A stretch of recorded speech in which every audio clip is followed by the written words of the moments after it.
Namaste students, my name is JVS Dr. Neeraj Bhulia, Faculty of Agriculture and Veterinary Science, Jayoti Vidyapeeth Women's University, Jaipur.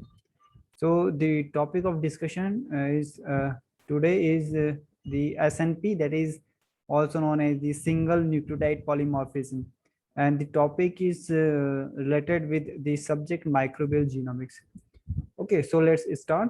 So single nucleotide polymorphism means the polymorphism means the variation in the single nucleotide. Single nucleotide means it is the smallest unit of the polymorphism or the variation, one nucleotide.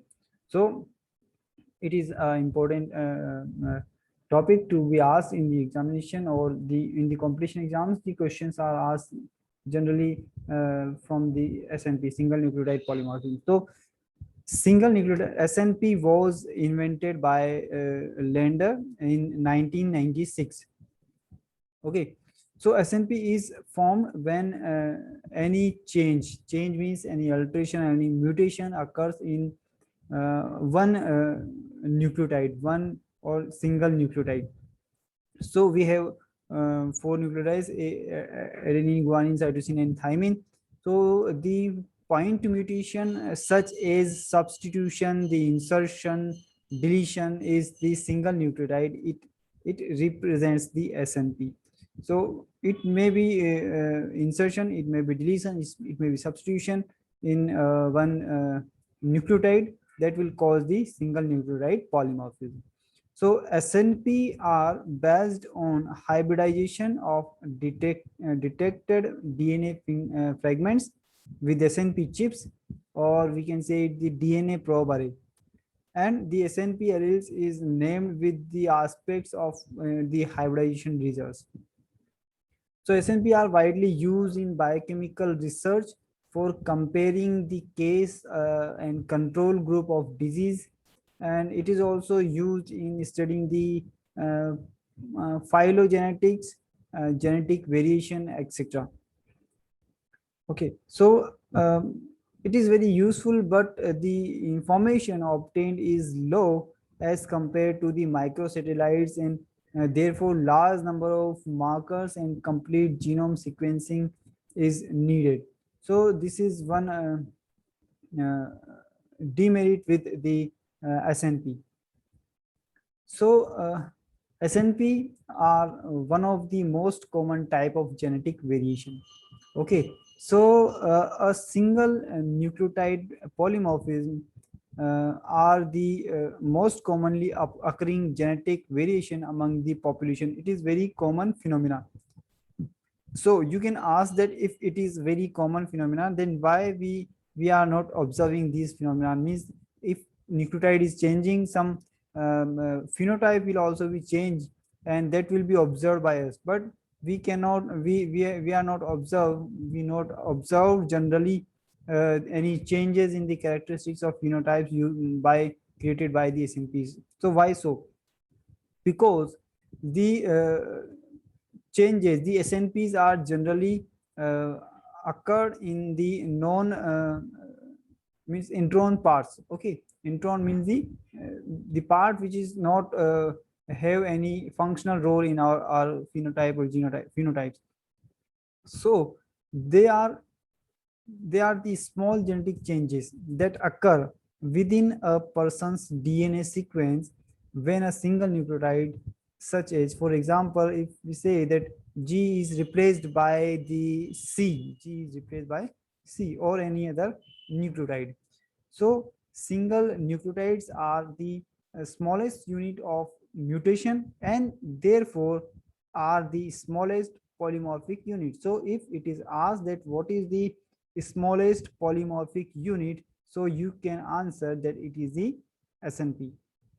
Okay, SNP occurs in both means in coding regions or and in the non-coding regions of the genome, but majority of the SNPs are found in the non-coding region, and therefore they do not exhibit any effect, any significant effect which we can observe.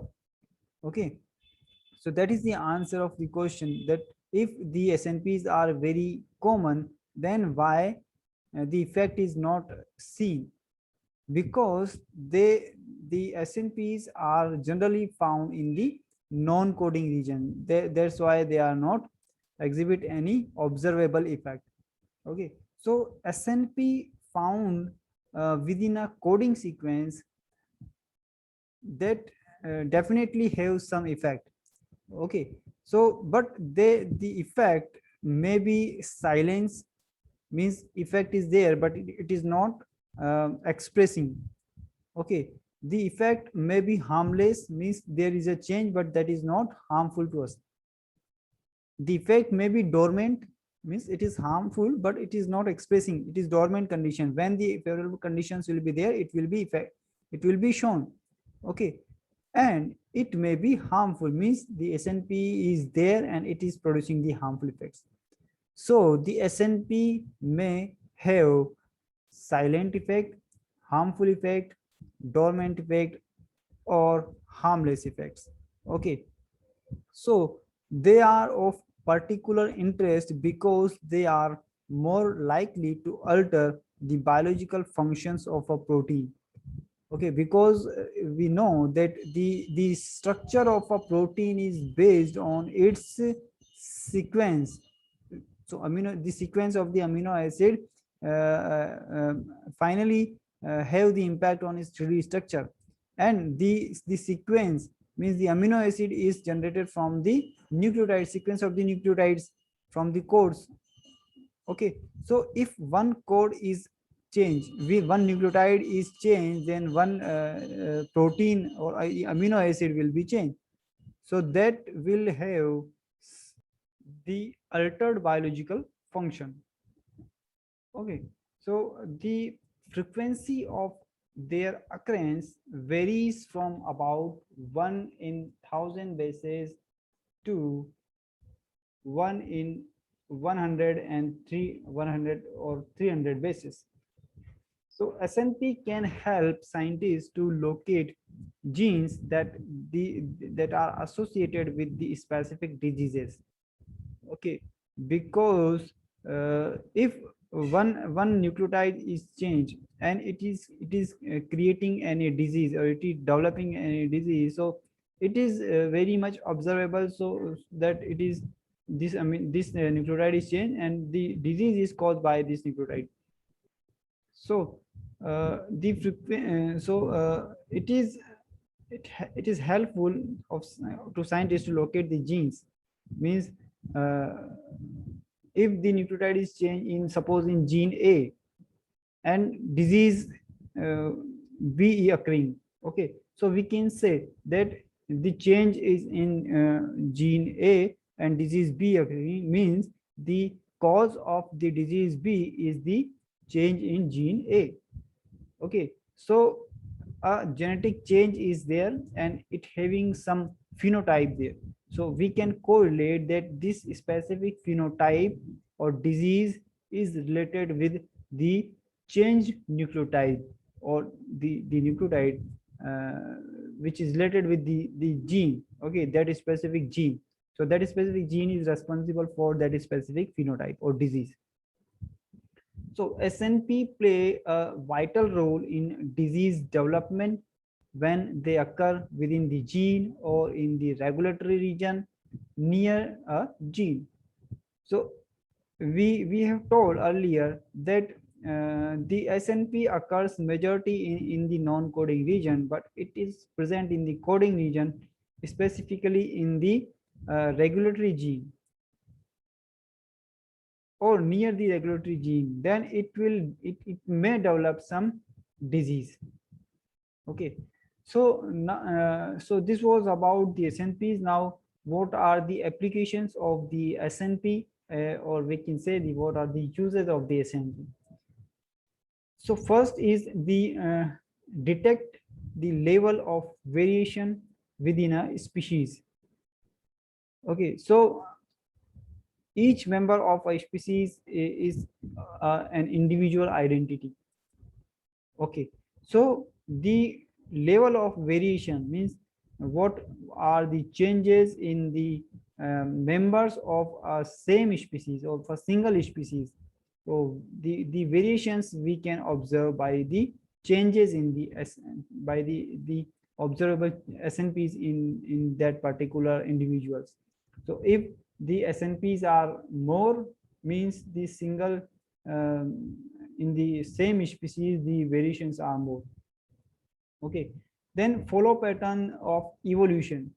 So because they are genetic, so if one change is here, it may be inherit or it will be inheritable. Okay, so we can found the evolution pattern. Okay, so means some, because most of the mutations are harmful, but some of them are uh, useful, so that may participate in the evolution, so we can correlate the things. Okay, so the mutation is there, means it is participating in the evolution. Then mark the genes. We can mark the genes by the SNPs. Okay, so if two species are there and one SNP is present in a single individual, and we can mark its progenies, because it will inherit, and we can find that this is the ancestor and this is the offsprings of the same individual. Sorry. Then distinguish alleles of disease gene.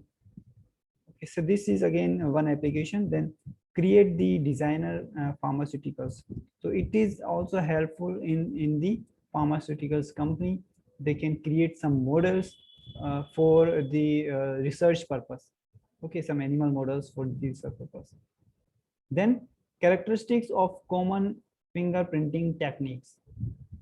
Okay, so it is also helpful in the fingerprinting technology, because it has some variation, so it will cause some different patterns or in the chromosome.